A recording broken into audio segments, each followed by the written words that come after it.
Euh, je pense personnellement qu'il faudra réformer le Conseil de sécurité un jour ou l'autre parce que le monde a tellement changé depuis 1946 qu'il n'est pas raisonnable de penser qu'on peut continuer avec 5 membres permanents alors qu'il y a de nouvelles puissances qui jouent un rôle de premier plan sur les affaires internationales.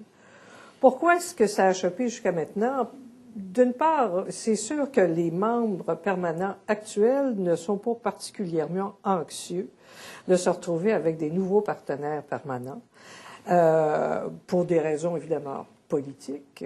Moins on est de fous, plus on rit dans ce cas-là. Mais aussi pour des raisons pratiques d'efficacité du Conseil. C'est plus facile à gérer à 15 qu'à 25, parce que quand on parle de réforme du Conseil, c'est non seulement l'addition de membres permanents possible, mais aussi ça devra s'accompagner d'une augmentation des sièges non permanents, parce qu'autrement, il va y avoir une rébellion au sein des États membres.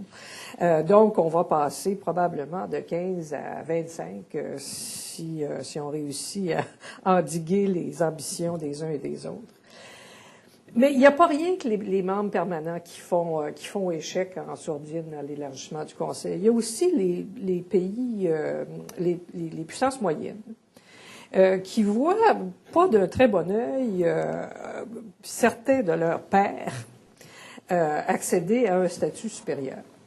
Et donc, il y a une campagne vigoureuse des puissances moyennes qui ne sont pas appelées ou qui n'ont aucune chance d'occuper un siège permanent pour empêcher que un égal, un pair, se retrouve dans ce statut-là.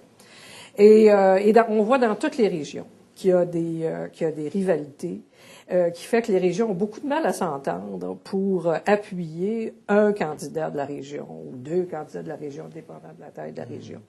En Amérique latine, c'est sûr que le Brésil est un candidat évident, un candidat avoué, mais le Mexique est aussi un pays qui a du poids. Et les États de la région hésitent à se rallier entièrement et sans nuance derrière une candidature. C'est encore pire en Afrique.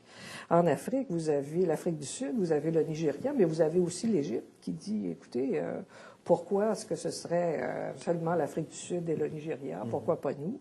Et donc, il n'y a pas d'accord. Et vous verrez la même chose en Asie, puis en Europe, c'est évident, entre l'Italie et l'Allemagne, il n'y a pas vraiment d'unanimité à l'heure actuelle.